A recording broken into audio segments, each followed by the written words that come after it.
Bom, boa tarde para todo mundo. Agradeço a presença expressiva nesse domingo chuvoso em São Paulo. Saudar a mesa, dizer que é uma alegria mediar essa conversa hoje. Agradeço o convite e a programação do festival está incrível. Parabenizar a Zoom. Bom, tem muita coisa para conversar, então vou direto ao ponto, apresentando brevemente os nossos palestrantes e aí a gente segue conversando, tá? No final, a gente abre um pouquinho para uma conversa mais democrática.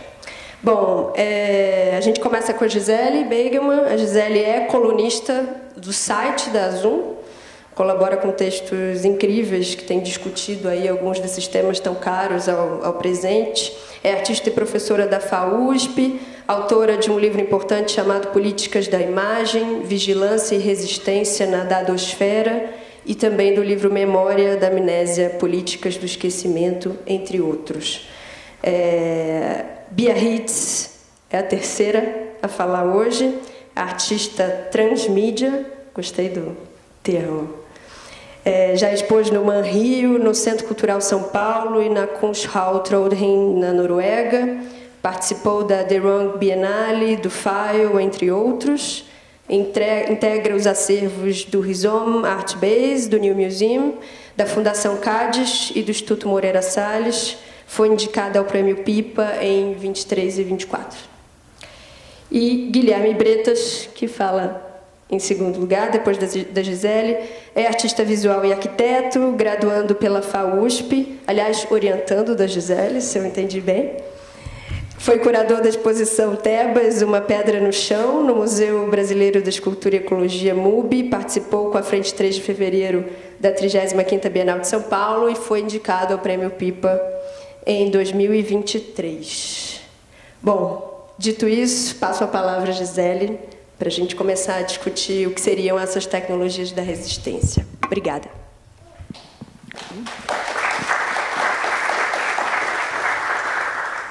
Boa tarde a todos, todas e todes. Eu primeiro saúdo a presença de vocês e, sem nenhuma hierarquia, confesso aqui, já abrindo a minha alegria em participar dessa conversa com dois artistas, pesquisadores que eu admiro tanto, a Biarritz e o Bretas, e esse privilégio de ter essa mediação da Poliana Quintela, o que me deixa um pouco insegura, mas eu vou tentar ser o mais objetiva possível em 15 minutos, incidindo aí sobre uma questão que tem afetado muito um projeto de pesquisa que eu venho desenvolvendo nos últimos 2 anos, sobre memórias de plantas proibidas contadas por mulheres que foram apagadas da história da arte e da ciência. E esse projeto me colocou literalmente entre mulheres e inteligência artificial e não vou dizer num beco, porque é um triângulo sem saída entre o racismo, o etarismo e os apagamentos de ordens diversas. Esse projeto inclui uma série de retratos fictícios que eu venho desenvolvendo com inteligência artificial a partir das pouquíssimas imagens dessas artistas, cientistas, que vêm desde o final do século XVIII até, no âmbito da minha pesquisa, até cerca dos anos 30, e que, no máximo, tem 1 ou 2 imagens sempre ligadas à sua juventude de registro disponível, seja em arquivos online ou offline. E isso foi me amarrando nessa discussão, não só a partir daquele triângulo que eu comentei entre o racismo, o etarismo e os apagamentos, mas também o embate no fazer desses retratos, alguns dos quais eu vou apresentar mais no final da minha fala. Mas ao longo da pesquisa, me chamou muita atenção que se eu tivesse que colocar um corte não de origem, que isso é sempre muito questionável em termos historiográficos, mas de um ponto de partida dessa tensão da relação entre mulheres, plantas e formas de exclusão, esse ponto teria que me remeter a uma figura primordial desse processo, que é a Eva, provavelmente a primeira mulher que foi associada de forma perversa a uma planta, tanto que a gente tem a história bíblica da expulsão do paraíso, fruto proibido. E ao longo da pesquisa, a primeira coisa que me perturbou era falar assim, bom, se o Jardim do Éden de fato existiu ou não, é uma questão menor para mim. Mas o fato é que ele é o jardim mais famoso do mundo e que é totalmente impossível que a Eva tenha comido, que a maçã fosse o tal do fruto proibido que a Eva comeu. Essa história começa no Oriente e ela não poderia começar com uma maçã. E mais convincentemente, o que ficava cada vez mais consolidado é que, se não havia maçã, também a Eva não poderia ser branca como nós víamos nas representações mais comuns. E passei a procurar imagens e, de fato, essa que vocês estão vendo é um afresco de uma igreja etíope do século IV, no qual a Eva aparece retratada como uma mulher negra. Acho que eu vou precisar de ajuda aqui com os meus... não, virou, desculpa. Eu sou a péssima de controle remoto, gente. Não é o problema do controle, é da operadora. Esses são alguns afrescos, tem outros de uma sinagoga síria do século III, onde também a Eva aparece como negra. Aliás, todos os personagens bíblicos aparecem como negros. E aí é óbvio que eu não tinha uma foto da Eva negra, mas para treinar a inteligência artificial a partir dessas pouquíssimas imagens. E recorri a uma pesquisadora pela qual eu tenho um enorme respeito e que, por uma sorte do destino, é também minha amiga, a Larissa Macedo, e pedi para que ela fizesse uma foto dela para que eu pudesse treinar a inteligência artificial para fazer um retrato da Eva com cerca de 65 anos de idade. Qual não foi a minha surpresa? Que não só as imagens ficavam absolutamente estereotipadas, como num determinado momento uma das plataformas me advertiu que se eu continuasse com aquela requisição, eu seria suspensa e, por conseguinte, logo depois banida, a partir de prompts muito básicos que essencialmente solicitavam o desenho de uma mulher negra com 65 anos de idade, no momento em que foi expulsa do paraíso, enfim, o que me perturbou o suficiente para eu mudar de plataforma, e aí a coisa realmente me impressionou. Não só as imagens, eu ainda nem tenho coragem de expor publicamente, dado o grau de estereotipação que era desenvolvido pelas IAs, seguiam aparecendo, como o braço que vocês devem ter visto na foto original, era seguidamente abaixado, né? O braço levantado, com o pulso, a mão fechada. Ele é um statement e não foi por acaso que a Larissa escolheu fazer a foto daquela maneira. E não foi por acaso também que a inteligência artificial resolveu que, ao não me banir uma outra plataforma, abaixar os braços, né? Eu queria deixar claro que isso não é o racismo é estrutural, nós conhecemos, é uma das nossas cicatrizes, mas cicatrizes não, né? Das chagas, que cicatrizar nada foi cicatrizado, mais abertas do colonialismo, mas não foi mais fácil também, que no mesmo projeto isso tem sido desenvolvido, fazer os retratos de mulheres brancas. Não porque elas eram brancas, mas sim porque a minha decisão foi fazer o retrato de todas na idade em que elas faleceram, portanto com 60, 70, 80 e até 90 anos.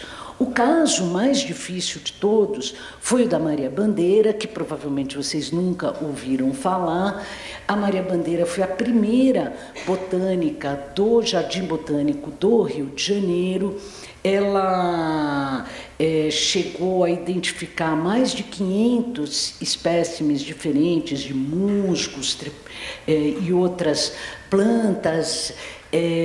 Foi estudar na Sorbonne, se correspondia com uma série de pesquisadores ilustres e, ao voltar da França nos anos 20, subitamente entra para um convento, o convento das Carmelitas Descalços em Santa Teresa, no Rio de Janeiro, que e assim vive enclausurada até o final dos dias e nunca mais soube dela. Tanto que o Jardim Botânico, quando comemorou 200 anos, vergonhosamente, nos anos 2000, e acho que já no governo Lula, não menciona a Maria Bandeira entre os personagens que compõem a sua história. Ela foi totalmente apagada da história. E eu resolvi fazer o retrato dela, a partir de uma instrução muito básica, pedindo, como vocês estão vendo, para fazer a Maria Bandeira, em 1992, a partir de uma imagem que eu já mostro, que eu já encontrei duas dela, e foi desastroso, né? E esse desastre tem vários motivos. Primeiro, porque a Maria Bandeira é brasileira e, portanto, não há referências dela suficientes para alimentar os datasets com o qual nós fazemos o processo de treinamento das máquinas. Ela era mulher e não teve registros de artigos publicados, porque isso era quase que proibido às mulheres, esse tipo de acesso, na época em que ela atuou profissionalmente. E os outros problemas eram relacionados essencialmente à inteligência artificial conseguir entender qual é a diferença entre 30, 40, 50, 60, 70, 80 e 90 anos, algo que é muito difícil para uma IA. A única das duas imagens que eu encontrei da Maria Bandeira, uma é ela no laboratório, ela no microscópio, e essa é a única imagem de campo. É uma coisa assim incrível, que ela é a única mulher entre vários homens. Colorizei essa imagem com IA, apaguei todos os homens, fiz um recorte e, a partir disso, desculpa, começou o meu drama, a partir daquele prompt inicial bem basiquinho que vocês viram, né? Aí uma mulher de 90 anos, a primeira dedução da IA, falou assim, uma cientista brasileira, ela é negra. né? Mas uma visão de mulher negra aos 90 anos, que é um dos estereótipos mais absurdos, uma pessoa assim, absolutamente fragilizada pela vida e pela história, que não correspondia com a altivez e a questão do sorriso que eu queria dar. A segunda tentativa é o estereótipo totalmente, não sei se é exatamente, a segunda imagem, né? Porque até chegar nessa segunda tentativa tem milhões de erros pela frente. É uma associação, assim, uma mulher idosa, né? Uma mulher com mais de 60 anos, é uma espécie de Matusalém ambulante, né? Indigente. E não correspondia. Depois de muitas brigas com a IA, ela conseguiu me entregar uma mulher mais altiva, que parecia ter saído de uma série de TV dos anos 70, que é os Waltons, né? Que era o momento em que ela achou que entendeu o que era o que eu queria, né?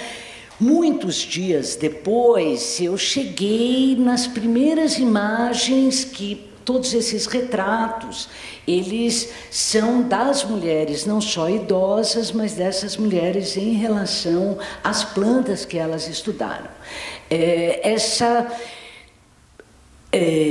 Essa imagem já é um pouco o resultado de muitos dias e noites de trabalho tentando ensinar uma inteligência artificial algumas características para as quais ela ela não tem capacidade de entender. Há um capacitismo, um etarismo embarcado nesses datasets que me parece que é uma das questões do nosso tempo a discutir, uma certa eugenia maquínica que vem vindo. Essa foi uma segunda imagem que começava a me aproximar mais, me incomodava, apesar de eu gostar esteticamente da anterior, que ela ficasse completamente apagada em termos da fisionomia, no posicionamento, no quadro, mas já estava entendendo melhor o que era o Jardim Botânico. 2 meses depois, assim, quando eu falo 2 meses depois, são 2 meses de trabalho intensíssimo, eu cheguei numa imagem que já era aquilo que eu queria. Estou dando um recorte aí no rosto, porque eu fiquei absolutamente orgulhosa de conseguir fazer uma inteligência artificial trabalhar com rugas, sem tirar dela o direito a um sorriso, a um olhar altivo, e ela no espaço de trabalho aí em simbiose, né, com as plantas com as quais ela dedicou a vida, aos 90 anos, supostamente em 1992, quando ela faleceu.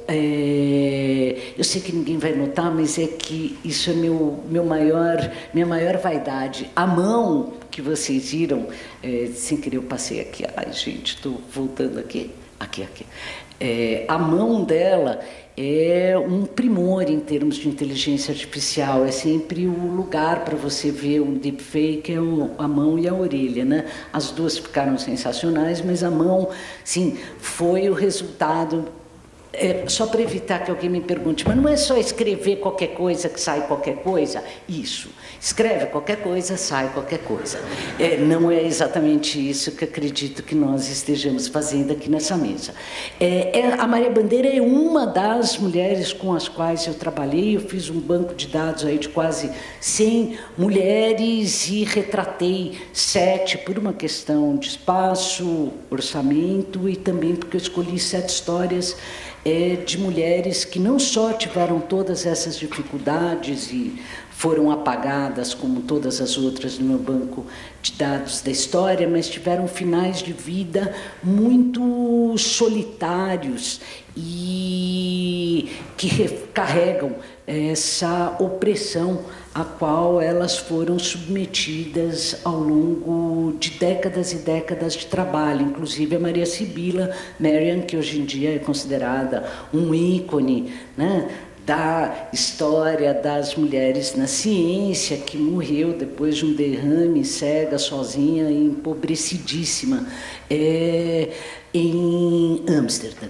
Então, para não dar mais spoiler, eu queria convidar vocês para conhecer a história da Eva, da maçã, e de todas as outras frutas que foram aventadas como a fruta, não do pecado original, mas a fruta da árvore do conhecimento, e as plantas com as quais essas mulheres se relacionaram, e as outras plantas todas que estarão plantadas no local e que fazem uma espécie de história da nossa relação, da relação das mulheres com plantas, das culturas afro-indígenas brasileiras, das culturas ancestrais de outros países do Sul, como o México, pensando aí no Sul global, hein? Eu sei que o México fica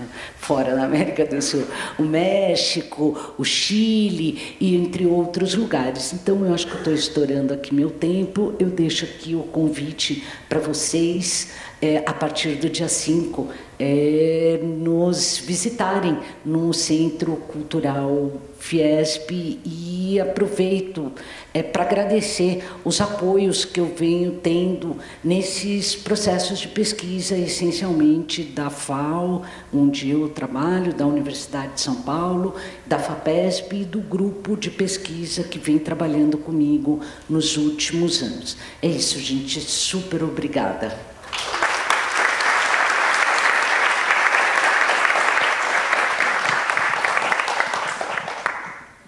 Obrigada, Gisele. Bom, então emendamos a mesa na abertura da exposição em breve. Passo a palavra para o Guilherme, para a gente continuar a conversa. Mas, boa tarde, gente, tudo bem? Eu vou começar fazendo minha autodescrição. Sou um homem negro, de cabelo crespo, estou vestindo branco, tenho olhos castanhos escuros, um tênis preto. E é isso. Posso pegar o... Que isso. Queria começar também agradecendo todo mundo que está aqui nesse domingo chuvoso, feriado, hora do almoço. E já me apresentaram, né? Então não vou me demorar muito nisso, mas isso. Meu nome é Guilherme Breta, sou artista visual. Estou tentando terminar uma graduação em arquitetura e tal, vai rolar uma hora. Aqui tem umas coisas que eu já fiz, mas ninguém fica lendo texto em slide de apresentação, né? Então, queria falar isso, assim, basicamente tenho interesses ligados à memória, acervo, arquivo, tudo isso me interessa bastante, compõe minha produção de arte. Aqui tem um resumo de outras coisas que não vão estar nessa apresentação, mas para fazer um geralzão, algumas projeções que eu fiz na USP, ligadas à quase ausência de professores negros na universidade. A gente tem 2% de professores negros lá, até hoje. Tem também deepfake que eu fiz para o festival da Posse do Lula, que está aqui na minha esquerda, e algumas outras projeções, enfim, não vou me demorar muito aqui também. Esse é um trabalho que eu fiz com a Frente 3 de Fevereiro lá para a Bienal do ano passado, daqui de São Paulo, e se der um tempinho eu vou voltar nele depois, porque ele tem bastante a ver com o processo que eu vou explicar aqui. Para organizar minha fala, eu vou estar falando de 2 trabalhos aqui. Um é esse, Nossa Pele Reluz com Moro, de 2021, e o outro é uma pesquisa mais recente, para a gente entender como caminhou a pesquisa. Sim, vai. Acho que estão colocando o vídeo. Então, para resumir, assim, esse trabalho é uma série de animações de pessoas negras daqui do Brasil. E é uma animação feita com inteligência artificial. Esses retratos eles são animados utilizando uma técnica chamada deepfake, que utiliza um vídeo de referência para animar uma foto estática, né? Então, esses são retratos de 1869. É óbvio, mas a gente não tem vídeos dessa época, né? Muito menos de pessoas negras. E aqui o exercício é fazer essa animação a partir de um vídeo de referência, como eu estava falando. Esse vídeo, no caso, é um vídeo do meu rosto, o que evidencia que o trabalho tem uma interface junto com as artes do corpo, que eu acho meio pouco intuitivo, assim, né? Quando a gente fala de inteligência artificial, muitas vezes a coisa está tão desligada, assim, né? De uma ideia de corpo, corporeidade, e está sempre tão nesse sentido mais virtual, assim, uma coisa que eu queria trazer aqui. Agora, por que animar essas fotografias, né? Tipo, é uma pergunta válida a ser feita, assim. Um dos feedbacks que eu mais recebo quando eu vou expor esses trabalhos você dá vida a essas fotografias, assim, né? Eu não tenho certeza ainda se eu gosto muito desse jeito de falar, né? Mas a motivação em animar esses retratos aqui é promover uma humanização desses retratados. E isso a gente fala sempre de inteligência artificial num contexto de desumanização, assim, né? Aqui o que eu acho interessante é que ao animar esses retratos, tipo, parece que é mais possível se conectar com essas pessoas, assim, né? E tipo presentificar elas. Então, aqui meu interesse é esse, assim, tipo, promover essa humanização. E eu tenho a impressão que tem um dado também de cultura contemporânea, assim, que é conseguir se conectar mais com vídeos, assim, do que fotos. Acho que é uma coisa meio geracional também. Parece que é mais possível imaginar essas pessoas vivas, né, a partir do vídeo, assim. Então, aqui acho que tem uma amarração interessante para fazer, que eu geralmente falo desse trabalho como um exercício de memória. Porque isso daqui não é uma gravação dessas pessoas, né? Elas nunca... Esses vídeos que vocês viram, tipo, elas não foram gravadas, porque não tem vídeo no século XIX, enfim. Tipo, só que não quer dizer que essas pessoas nunca olharam para o lado, movimentaram os olhos. Então, acho que isso indica que... Acho que isso resume uma visão minha sobre memória, assim, que memória não é sobre o que aconteceu de fato, assim, mas sobre o que a gente exercita do que aconteceu, né? Tipo, sobre o que a gente exercita sobre esse passado, assim. Então, nesse sentido, é fake, né? O vídeo. Só que ele ajuda a gente a se conectar com uma memória de pessoas que realmente existiram, assim. Então, acho que aqui tem essa capacidade de criar a imaginação. E dentro dessa história do fake, porque o nome da técnica é deepfake também, acho que esse falseamento do fake, outra coisa que esse trabalho está tentando dizer é isso, assim, que esse falseamento é criativo, essa possibilidade de criar a partir desse falseamento para preencher lacunas, assim, né? E aí eu vejo que isso tem sido retomado em vários outros trabalhos de vários outros artistas, e aí eu queria mencionar a Mayara Ferrão, que está como capa da Zoom, né? Porque acho que o trabalho dela tem muito a ver com isso, assim, com esse falseamento, essa possibilidade de criação a partir disso, né? E acho que, por último, assim, sobre esse trabalho, outro motivo para animar essas fotografias é certa desobediência, assim, em relação ao fotógrafo, porque essas fotografias são tiradas em um contexto etnográfico, né, de desumanização. Então, acho que colabora com aquele argumento sobre humanizar através da IA. E essa fotografia do século XIX, a gente sabe, é muito dirigida, né? Ela é muito E é isso, a gente tem um corpo branco dirigindo um corpo negro dentro de um contexto escravocrata. Então, você bagunçar com essa direção do fotógrafo, que é esse retrato muito ligado a essa herança das belas artes, 3x4, de frente, assim, é uma maneira de subverter esse retrato etnográfico em uma outra coisa, assim. Aí acho que isso que eu estou tentando fazer com o vídeo também. Aí estava passando aqui algumas fotos de como esse trabalho foi exibido. Essa foi a primeira exibição dele, em 2021. Eu gosto muito dessa foto da Bia Ferrer, que está aqui. Ela me fez pensar muito sobre identificação com o trabalho, assim. São esses moleques subindo a Rua Augusta, aqui em São Paulo, de bike. E aí, olhando o trabalho, acho que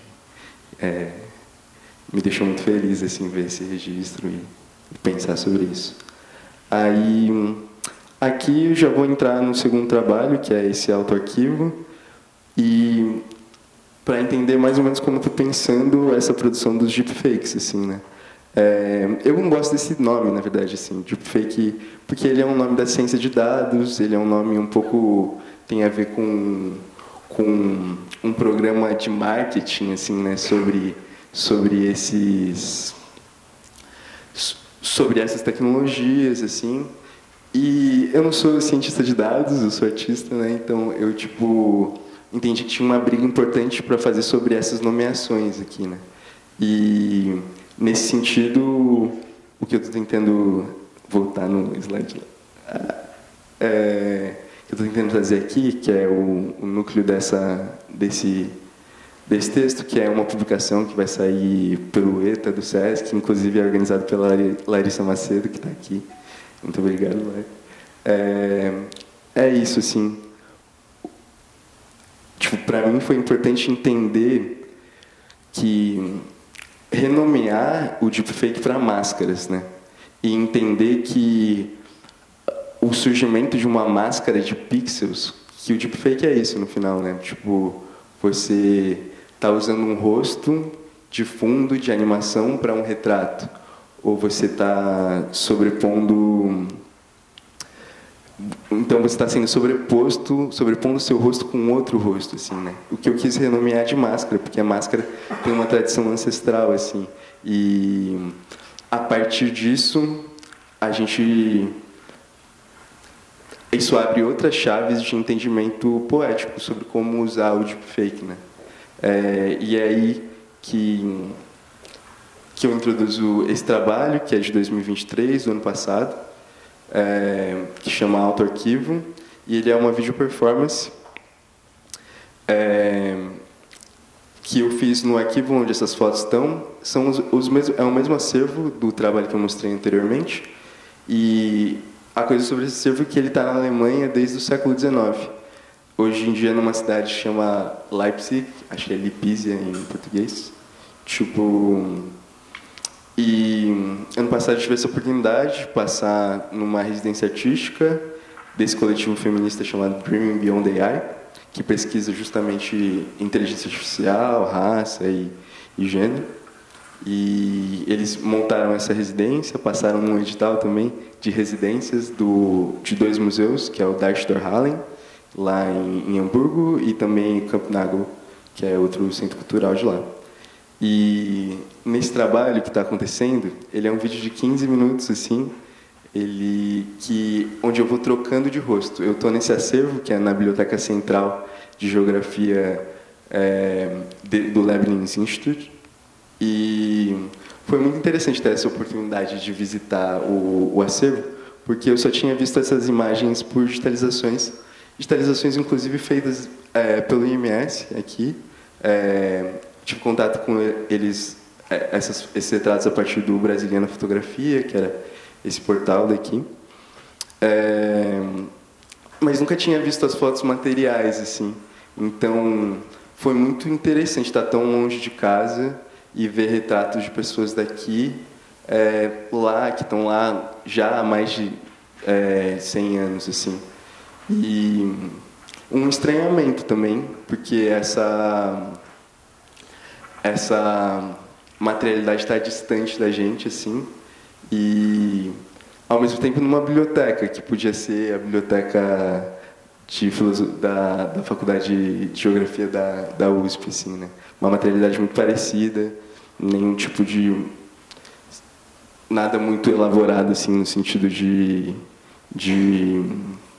manutenção, assim, dessas fotografias. Elas estão nessa caixa, e o que está acontecendo, para contar finalmente o que está acontecendo nesse vídeo, é que toda vez que um retrato passa no meu rosto, eu mudo de rosto. E aí dá para entender de novo melhor aquela coisa das máscaras que eu estava trazendo, assim, né?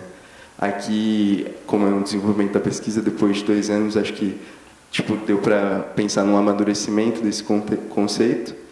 E o que eu estou fazendo é vestir esses rostos, efetivamente, para dar conta de pensar em uma performance do acervo que diga sobre toda essa história que o acervo tem. Acho que um debate importante sobre as fotografias aqui é esse agenciamento desses rostos, assim, né? Que foram tirados, sabe-se lá em que contexto, coercitivamente ou não, e estão lá na Alemanha vendidos como um acervo etnográfico. Então, aqui o que eu estou tentando fazer é que, a partir de mim, vestindo esses rostos, essas pessoas possam segurar sua própria autoimagem. De alguma maneira, através de mim, performando isso, devolver a eles a própria agência sobre os seus rostos, assim. Então, esse trabalho é uma tentativa de produzir isso, assim. Quem quiser saber mais sobre como essas fotografias foram para lá, porque é uma história meio longa, assim, não daria para contar aqui, tem o mestrado da Mônica Cardim, que estudou isso, e também foi quem me ensinou tudo sobre essas fotos. E lá ela diz por que essas fotos estão lá, assim. E queria terminar a minha fala falando sobre um caso que foi super interessante, assim. Há uns meses atrás, eu já tinha feito esse trabalho, já tinha apresentado ele lá, e aí uma amiga, que a Aline Bispo, me mandou lá no Instagram, assim, eu vi essa postagem e pensei em você, assim. É um caso... Eu acabei não trazendo ele nos slides, assim, isso eu apresentando o trabalho lá e tal. Acho que... Tá. Como ele estava apresentado lá no Campnago e tal. Eu também aqui na Galeria Rato Branco, no Rio de Janeiro e tal. Mas aí estava contando sobre esse caso, né, para acabar, que é o caso da Tamara Leiner e do Hank Taylor. O Hank Taylor foi uma pessoa escravizada nos Estados Unidos, e tem um retrato dele que era de Harvard, que estava dentro do acervo de Harvard. A Tamara, que é uma descendente dele, conseguiu na justiça o direito de retirar a fotografia do acervo de Harvard e passar a propriedade para ela, o que eu achei muito lindo. Mas o mais interessante foi que, na entrevista, Tamara fala exatamente isso, assim, que o Hank nunca foi retratado, mas nunca teve a oportunidade de segurar a própria fotografia, assim. Aí eu pensei, pô, em algum lugar eu tô indo, assim, sabe? Tipo, para algum lugar está fazendo sentido. Então, acho que o intuito desse trabalho é produzir, através da arte, alguma justiça sobre esse tipo de lógica da imagem que é colonialista, assim. E é isso. Tem aqui meu Instagram e tal. Obrigado, viu, gente?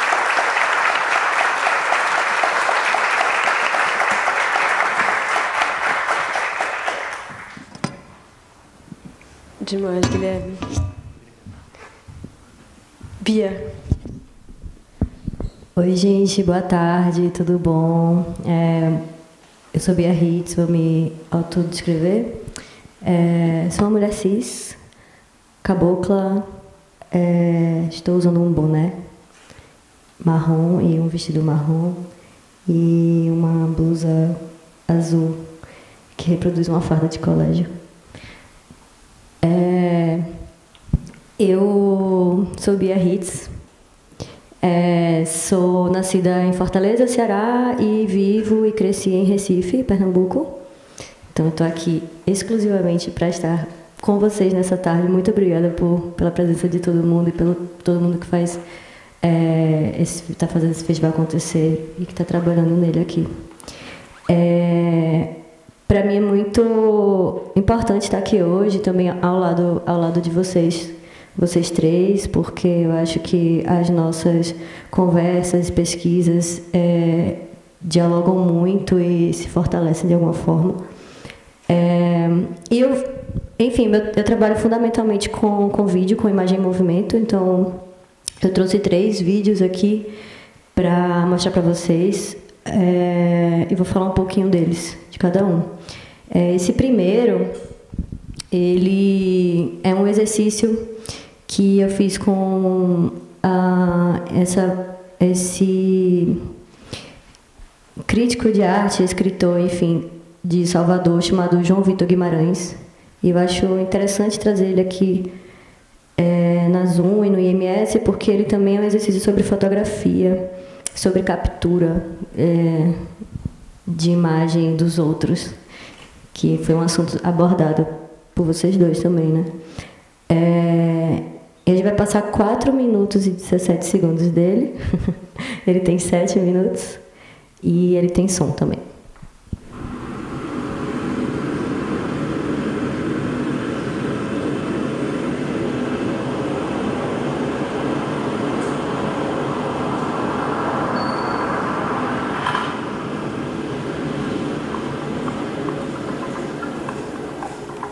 Olá, tudo bem? Passando por aqui depois de muito tempo. É um caso muito especial. Foi publicado no ensaio, recentemente, sobre uma fotografia que tem se comportado no dia 2 de fevereiro.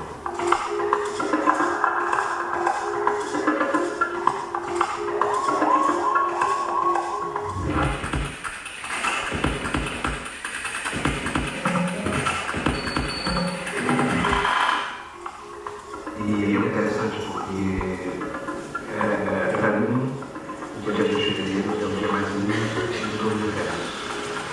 De todos os anos, de todo o sempre. E o dia de Iemanjá. E o 2 de fevereiro tem uma coisa peculiar, que é que as pessoas se reúnem, que elas param um dia para fazer uma oferenda à lua de chá. E elas fazem isso, nós, eu faço isso. Esse movimento tão nítido de revelar segredos, de dívidas, de créditos, de graças. Uma coisa tão minha, tão íntima de cada pessoa. Nós fazemos isso coletivamente. A cada, sabe? Todo mundo sabe o que estamos fazendo. É uma comunhão. No entanto, esse momento tão íntimo, tão específico, tão nosso. Nosso enquanto indivíduo, mas também enquanto povo.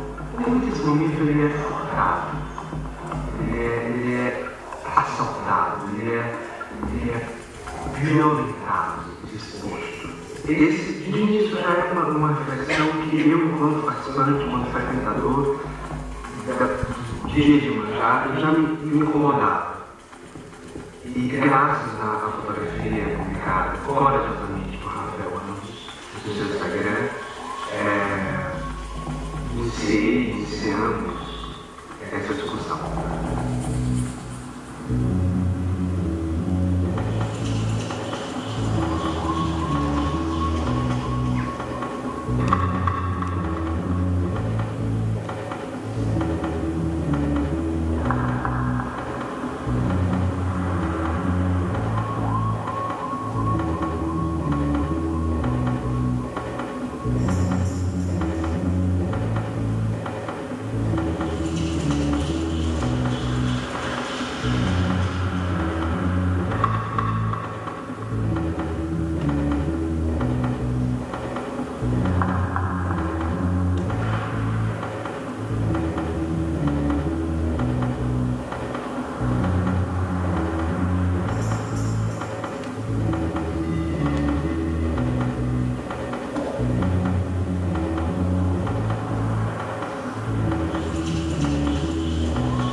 Aí acaba aí.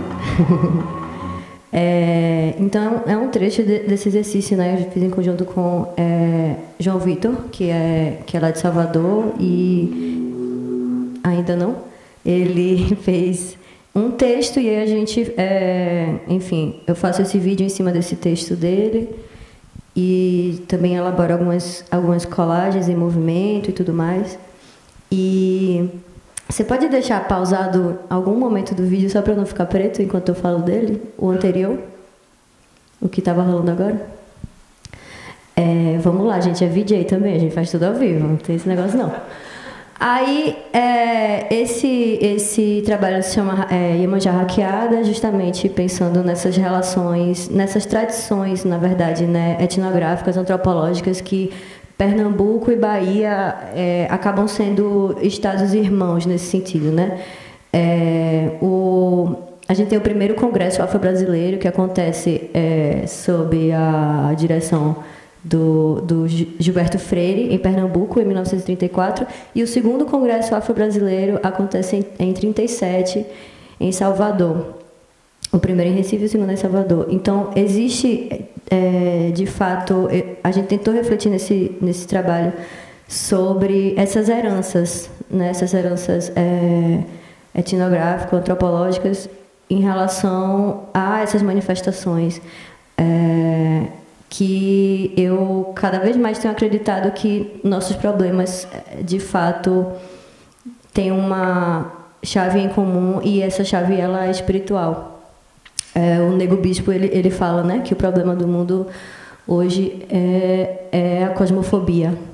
E isso é até uma parte que tem na minha mini bio também, que tá lá no comecinho, mas que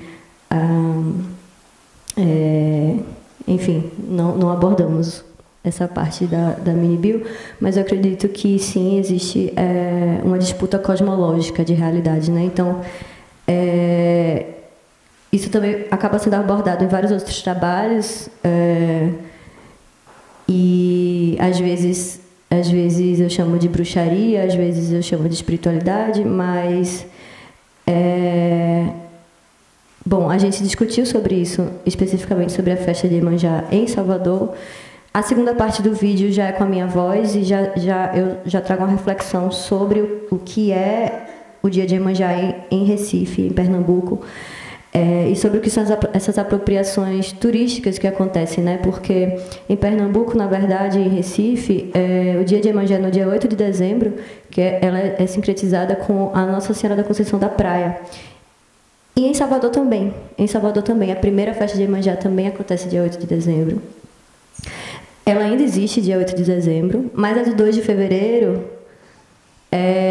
ficou maior, virou esse momento do calendário litúrgico e turístico que até apaga o 8 de dezembro de lá, de alguma forma. E, enfim, a gente pode ir para o segundo vídeo agora, que já traz uma outra abordagem do meu trabalho, que nem só de seriedades e coisas cabeçudas, eu gosto de falar também, né? Enfim, eu sou formada em Ciências Sociais, então acaba que, às vezes, elas gostam de falar bastante dessa perspectiva sociológica. Mas esse segundo trabalho que eu trago para vocês é um trailer de um filme que eu realizei junto com uma grande equipe lá em Recife. Pode pausar antes. Com uma grande equipe lá em Recife. Ele se chama Onde Está Mimi Mastroianni. A gente exibiu ele, teve a oportunidade de exibir ele aqui em São Paulo 2 vezes. E ele é um doc-ficção. E aí a gente vai dar o play agora e já eu comento sobre ele com vocês.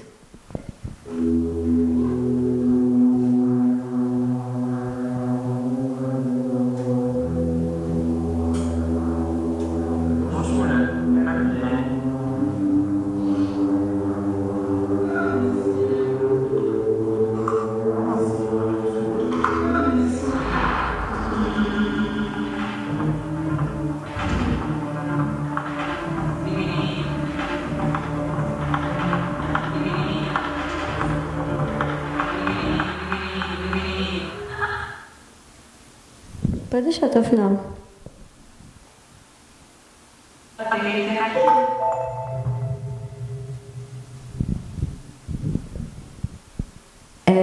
Então, esse filme... Aí você deixa pausado um frame dele agora também, por favor.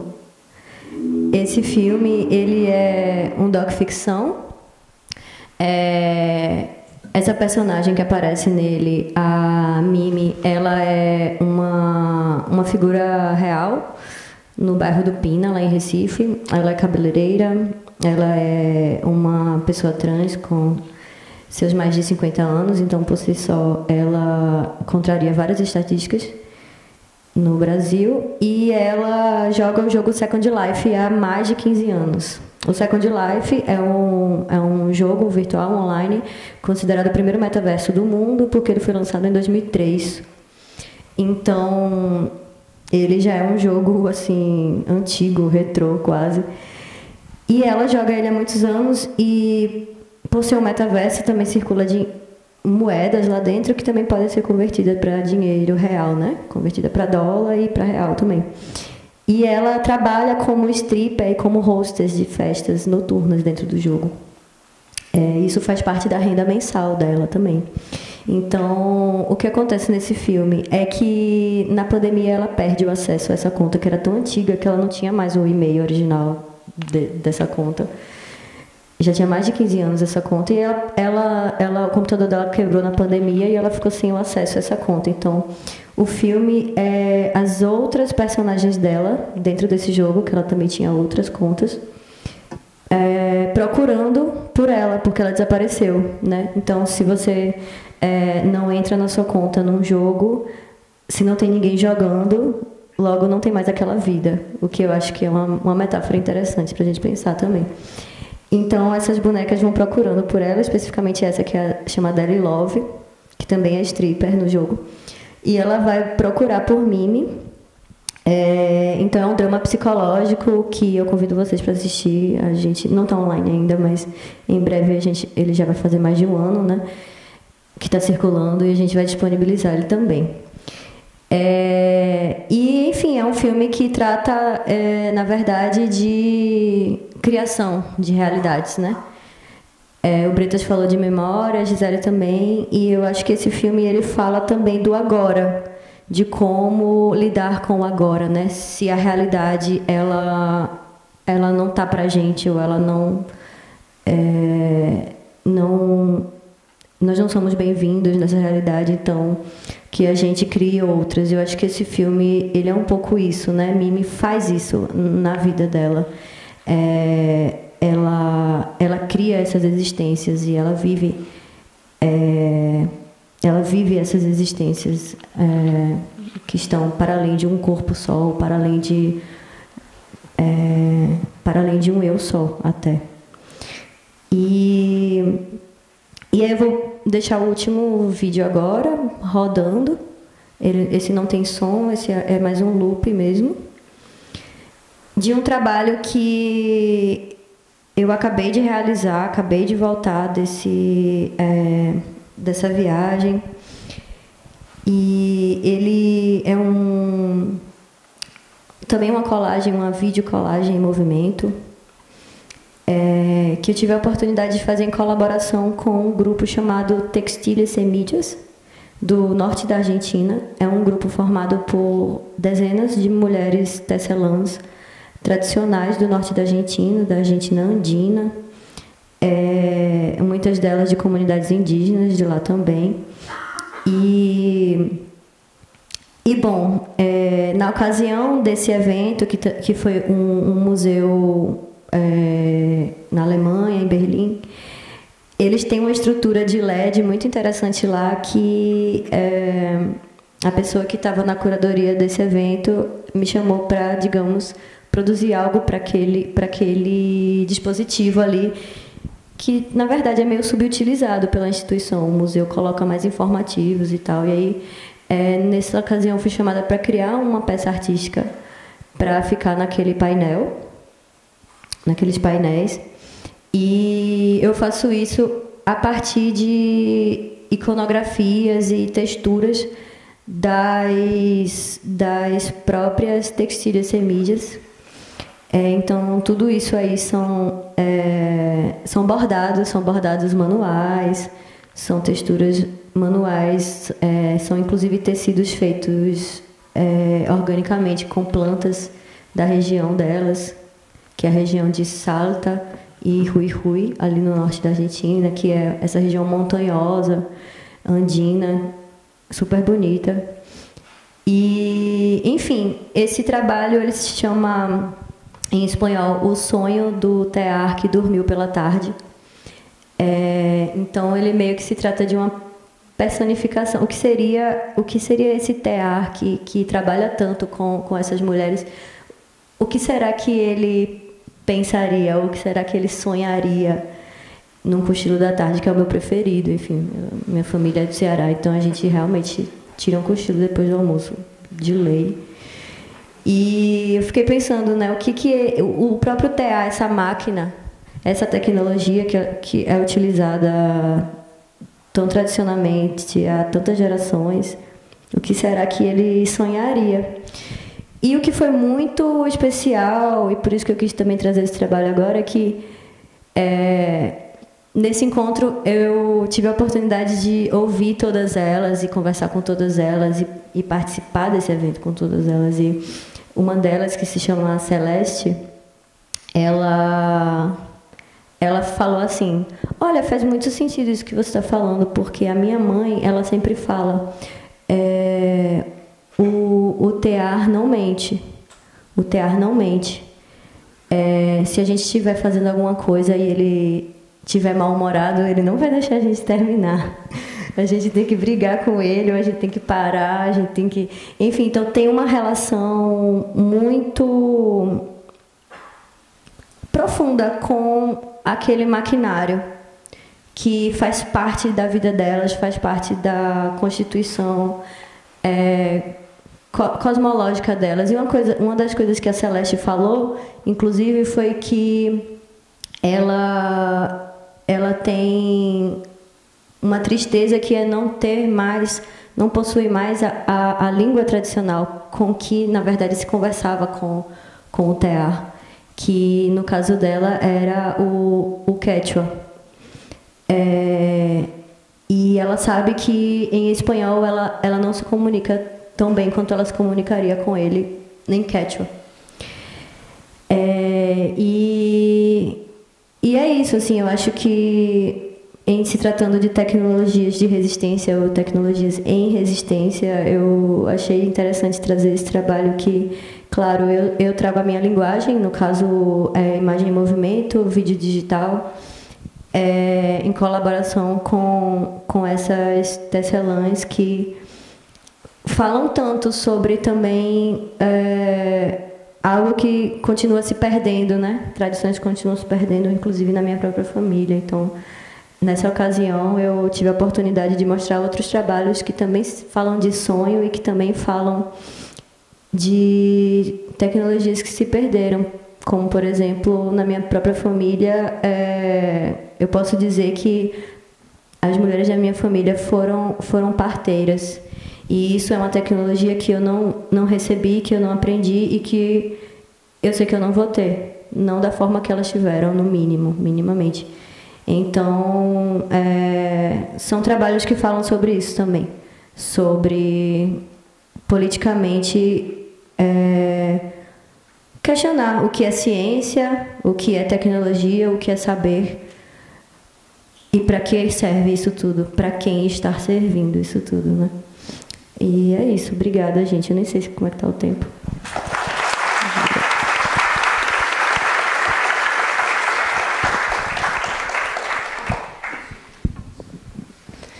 Puxa, gente. Caramba. Minha cabeça está assim. Obrigada, Bia. Eu fiquei pensando algumas coisas, ouvindo os três e tentando um pouco articular, né, essas três práticas. Acho que, apesar das singularidades, vocês três, com o trabalho que têm feito e vem fazendo, nos convidam, antes de tudo, a reduzir uma espécie de ansiedade moral que se tem quando se lida com tecnologia, né, que é muito perigosa. Em geral, quando a gente pensa a relação entre arte e tecnologia, a gente tem dois sensos comuns, digamos assim, né? Um que é o do fascínio pela tecnologia, quer dizer, artistas que estão muito fascinados pela operação que eles conseguem com aquele tipo de técnica, né? O resultado que aquilo oferece, e é muito fascinante, é muito fácil se apaixonar por esse resultado, né? E ficar um pouco embrenhado naquilo. Esse é o caminho do fascínio, digamos, né? E a gente tem um outro caminho, que é um caminho contrário, que seria esse caminho de uma briga com a tecnologia, no sentido de que de oposição radical, né? Do tipo, não, homens versus máquina, e nada pode sair daqui, né? Uma espécie de oposição. E eu acho que vocês três não estão nem numa saída nem na outra, o que torna o trabalho interessante, né? O que está em questão é uma via mais propositiva, né? Que busca entender que não é nem se fascinando e nem buscando detratar a tecnologia que a gente vai produzir algumas saídas mais interessantes, mais propositivas para essas questões todas que vocês estão abordando. E aí fiquei pensando em duas provocações, vou tentar ser breve. A primeira bom, as deficiências dessas tecnologias a gente fala muito, né? A gente já vem falando, enfim, a gente sabe que as tecnologias não são neutras, que elas são fruto de quem as programa e quem as desenvolve, e o quanto que isso cria limitações, né? A Gisele, na sua fala, fala dessa briga com a inteligência artificial até chegar em determinado resultado, você, de alguma maneira, também criando uma espécie de metodologia própria para criar essa máscara que dá conta ali de uma nova saída, a Bia também recorrendo ao Second Life, ou a um jogo entre o analógico e o digital, enfim. E aí eu fico me perguntando, e estendo essa pergunta a vocês, como é que a burrice artificial, né, para inverter o termo, inteligência artificial, mas pensar em termos de burrice, né, como é que essa falha, essa deficiência de uma tecnologia que jamais está acabada, que, portanto, não cessa de se modificar, né, e nessa modificação apresentar falhas e erros, como é que isso também joga como um aliado no trabalho, né? Porque imagino que no momento que vocês experimentam isso, esse tipo de falha acrescenta um desvio ali no caminho que nos leva a algum outro lugar, né? Então, essa é a primeira provocação, quer dizer, como é que a burrice da máquina joga a favor do desenvolvimento dessa linguagem, né? E a segunda é um pouco sobre a experiência do tempo no trabalho de vocês, porque vocês estão falando muito de memória, né? Gisele fazendo uma espécie de imagem de um arquivo que não existe, né? Você singularizando uma imagem ali, no caso da fotografia histórica, que é um tipo social super caricato, né? E que, portanto, muitas vezes joga mais a favor de um estereótipo do que do reconhecimento de uma singularidade do sujeito. Então, de alguma maneira, se intervém num processo de construção de passado. Bia também, acho que quando traz a coisa da relação com as tecelãs e do Second Life como esse lugar de fantasia e sonho, né? Que supera os limites da realidade, quer dizer, no Second Life eu amo quem eu quero, eu tenho a aparência que eu quero, enfim, tenho superpoderes de alguma forma, né? Mas tudo isso tem uma experiência de tempo que eu me pergunto assim, como é que esse trabalho está como é que daqui a 10, 5 anos a gente olha o trabalho que vocês estão fazendo agora, né? Porque ele está muito vinculado a um desenvolvimento de tecnologia desse momento, e é uma tecnologia que se transforma muito velozmente, assim. Como é que vocês veem isso? O trabalho vira também uma espécie de arquivo desse desenvolvimento? Enfim, questões para a gente pensar. Quer começar? Quer começar? Bom, eu vou começar pela primeira, porque acho que é importante, porque eu fiz questão de frisar essa coisa, não é digitar qualquer coisa e sai qualquer coisa. E, apesar dos meus embates com a IA, eu acho que eu repeti algumas vezes o processo de aprendizado de máquina, e isso é a parte que mais me fascina. Eu eu não considero a inteligência artificial burra. Burros somos nós, que fazemos os datasets, que são produto dessa nossa história ocidental de uma violência sem tamanho e que cria lacunas tamanhas, e os datasets, eles são aquilo que a humanidade produziu. Tem um ensaio incrível do Boris Groys sobre a inteligência artificial como uma espécie de zeitgeist do nosso tempo. Então, assim, para mim, a parte mais fascinante é essa relação de aprendizado mútuo. Eu acho que eu comentei, eu tentei ser muito breve, porque é sempre ruim ser a primeira que ou você toma o tempo de todo mundo ou você fala menos do que deveria. Mas eu opto pela primeira coisa, mas eu acho que esse momento em que eu vou tentando descobrir o texto que eu escrevo para a inteligência artificial não tem nada a ver com o meu texto em geral. Eu sou uma artista que escreve, e esse trabalho Venenosas, Nocivas e Suspeitas, ele é tão de texto quanto de imagem. Isso vocês vão ver lá. Mas é uma outra escritura. E fazer também esse momento em que você vê que alguma coisa... Eu não gosto da palavra treinamento de máquina, porque ela é muito behaviorista, mas que a máquina também aprendeu alguma coisa quando ela sai daquela vovó dos Waltons e chega numa senhora altiva, cientista, produtiva, com um sorriso super tímido e um encanto no olhar. É um momento que a coisa conflui. Eu não por acaso trabalho com plantas de inteligência artificial praticamente numa mesma época. Me interessam particularmente as inteligências não humanas, né? As humanas nós já vimos no que deu, né? Assim, o mundo está literalmente em chamas ou sob as águas. Então, as inteligências não humanas e essas inteligências que não falam, que não vocalizam as suas demandas, os seus afetos, como é o caso das plantas e das inteligências artificiais, essas me parecem particularmente enriquecedoras no nosso modo de fazer.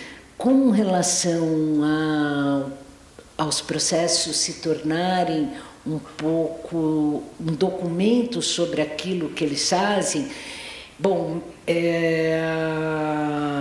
eu sou do Jurassic Park da internet, né? Assim, eu comecei junto com a internet a trabalhar nela e passei a me interessar muito por memória da tecnologia porque eu sou do grupo que é uma das primeiras vítimas em termos de trabalhos que foram muito significativos e hoje literalmente não funcionam mais, né? É uma frustração, sem dúvida, mas é também reflexo de uma época dos anos 90, quando nós acreditávamos que isso era para sempre. Para mim, apesar de ter sido um trabalho antinarcísico profundo, foi um dos maiores aprendizados com as tecnologias digitais, é saber lidar com esse museu das perdas que nós estamos construindo, né, com os nossos trabalhos. E fazer a crítica das catedrais por outras mãos, por outras vias, essas vias das obras que estão fadadas a desaparecer. Não porque elas vão sumir, mas porque elas vão parar de funcionar, porque as resoluções vão aumentar, porque os equipamentos não vão ler. E esse talvez seja uma outra forma de aprendizado de como criar histórias e preservar as memórias sem partir das coisas, e sim das relações com as coisas, que é um pouco essa história do tear que a Bia estava contando, ou eu acho muito bonito quando o Bretas fala essa agência, né, de agenciar a imagem dando uma subjetividade outra para reencontrar a primeira. Eu acho que esse jogo faz um pouco parte do que nós estamos fazendo.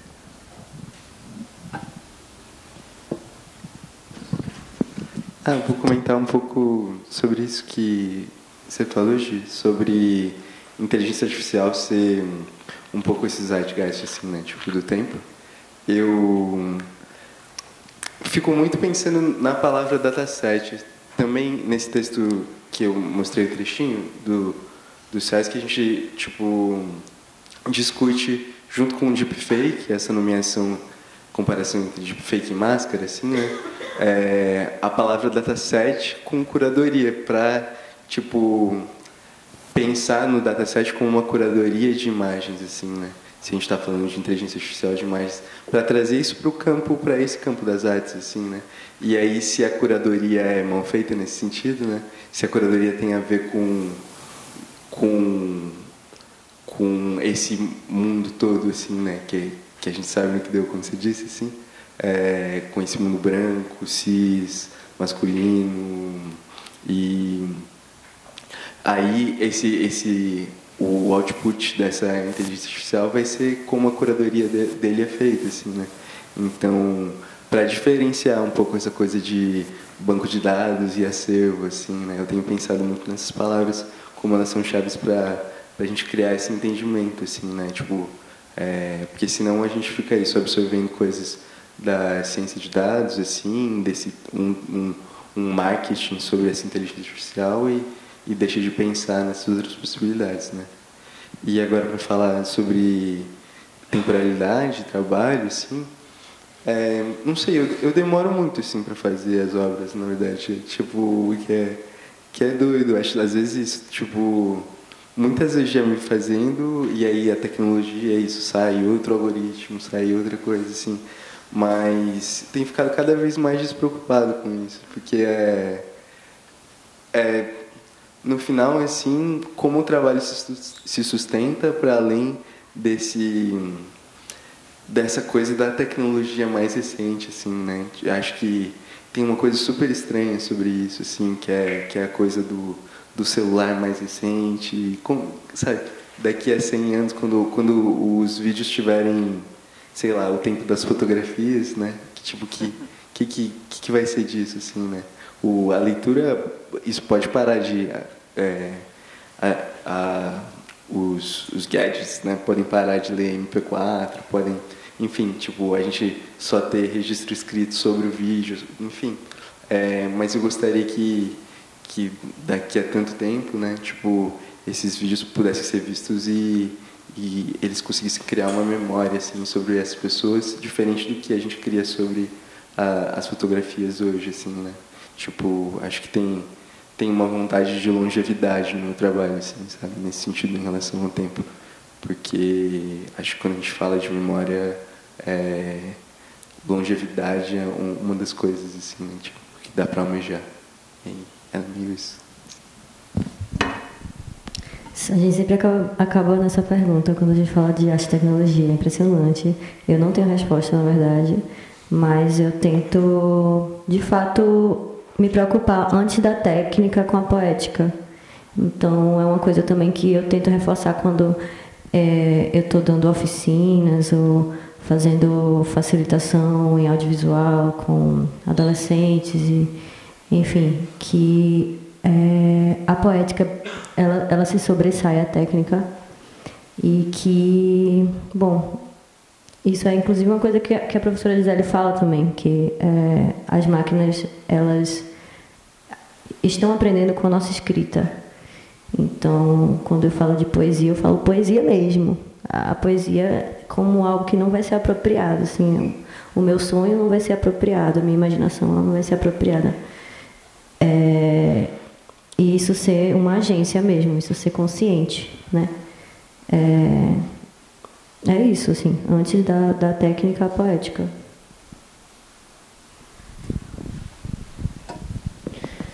Gente, perguntas? O tempo está curto, mas acho que temos um espacinho, né? Eu peço só para não fazerem como eu e serem mais sucintos. Oi, boa tarde. Eu tenho uma pergunta para a Gisele especificamente. Queria saber mais sobre o seu motivo de ter escolhido a inteligência artificial como meio de produção do seu trabalho, da sua pesquisa, e não algo tipo um ensaio fotográfico com mulheres negras reais das faixas etárias que você teve tanta dificuldade de retratar. As mulheres, elas foram apagadas da história. Você encontra, mesmo se pensando é que a gente tem como parâmetro a escala atual, que é uma escala de quaquilhões de imagens por segundo, e não no período que eu foquei, de século XVIII até 1930, que são, do século XIX, a grande era das explorações científicas, das viagens. Já são muito poucos os registros sobre homens, e óbvio que são registros ou etnográficos, como Breta comentou e como a Bia também pontuou, mas as mulheres são uma documentação incipiente, apesar de hoje algumas das que eu estudei terem recebido alguma atenção posterior, elas foram muito pouco registradas. O máximo que eu encontrei de imagem sobre alguma dessas mulheres foram 2. Essas são as recordistas. Tem 2 imagens sobre elas. E as imagens, via de regra, retratam pessoas jovens, né? O corpo feminino é apagado historicamente, mas o etarismo e o capacitismo eles se tornam mais e mais presentes quanto mais o capitalismo avança. Por isso que eu tenho discutido muito uma emergente eugenia maquínica, porque esses sujeitos vão sendo invisibilizados e, portanto, seria inviável fazer os retratos dessas mulheres na época da sua morte, a partir dos arquivos. E essa noção que a Poliana trouxe é algo que me encanta, que é algo que me fascina, por exemplo, no trabalho do Bretas, no trabalho da Maiara Ferrão, que é criar os arquivos que não existem para as memórias que ficaram. E se elas não ficaram, nós vamos inventar essas memórias, né? Então é por isso que eu optei por inteligência artificial e, complementando, é mais um dos meus encantos com esse tipo de linguagem para fazer da maneira como eu estou fazendo.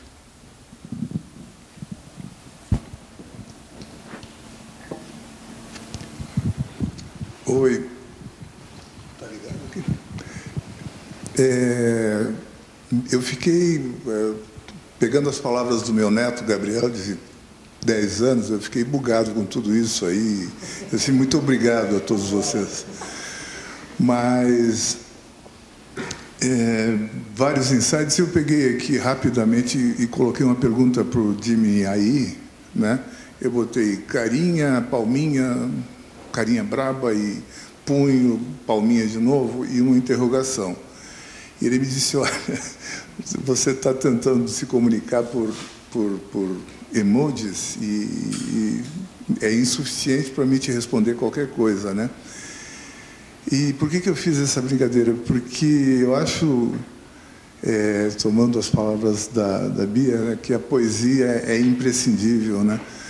E eu imaginei uma situação que, se a gente parasse de perguntar e de instruir a inteligência artificial, ela ia rodar numa linha reta e como se fosse um coração que parou de pulsar.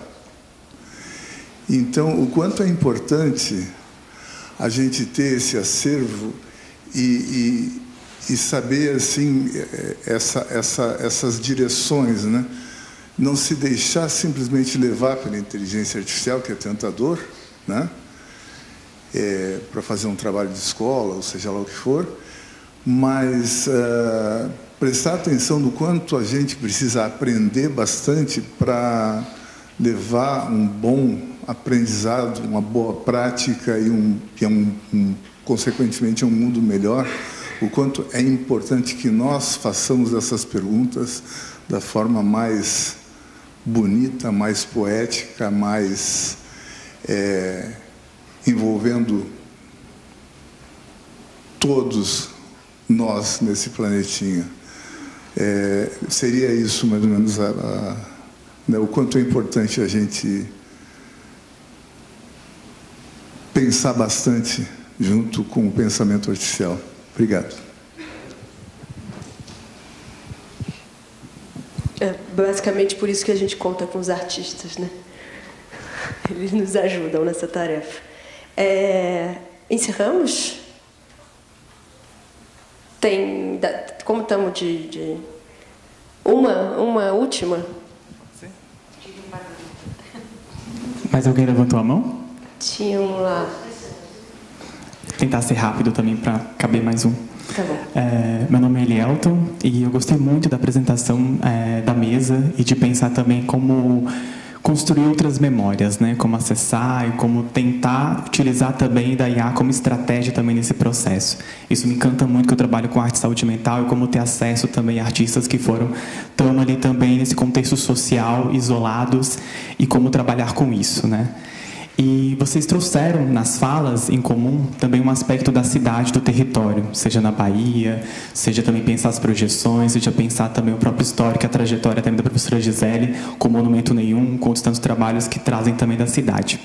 E o que eu queria perguntar, no contexto geral, pensando nesse controle social e a cidade, como que o trabalho de vocês dialogam também com a arquitetura? Como que vocês estão trabalhando com o território, com o urbanismo? Vi que o Pretas trouxe um pouco de projeções dos trabalhos.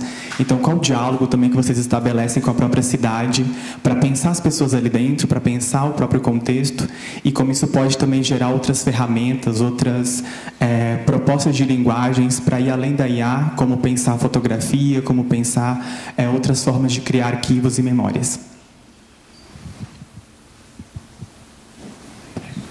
Posso? Não, eu achei muito massa a pergunta, sim. Eu queria retomar aquela fotografia que estava na minha apresentação ali no canto, que são os dois meninos subindo a Rua Augusta, olhando as projeções, né? E aí dizer isso, a fotografia me ensinou muito sobre como, para além da inteligência artificial,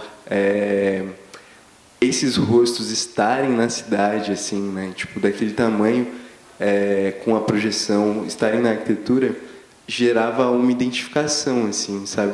Tipo, sobre esses retratos. Então, acho que tem uma ocupação possível de cidade, né? Que é isso, se eu, como negro, posso ver o rosto de outra pessoa negra daquele tamanho num prédio, assim, quer dizer que os nossos rostos têm importância, assim, né? Nesse sentido. Acho que tem uma identificação bonita em como esse vídeo está espacializado, assim, sabe? Tipo, e aí, nesse sentido, a arquitetura funciona como um anteparo para isso, assim, né? Para espacializar, tipo, o vídeo de uma maneira que valorize essa memória, essa identidade, assim. Acho que, para mim, passa por esse caminho, o trato com a arquitetura e com o espaço.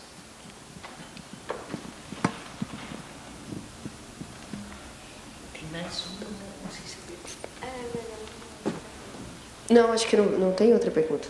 Não tem mais perguntas. Mas é porque o nosso tempo está total. Bom, mas isso é um sintoma de sucesso da mesa. Então, com isso, eu agradeço a presença de todo mundo. Obrigada.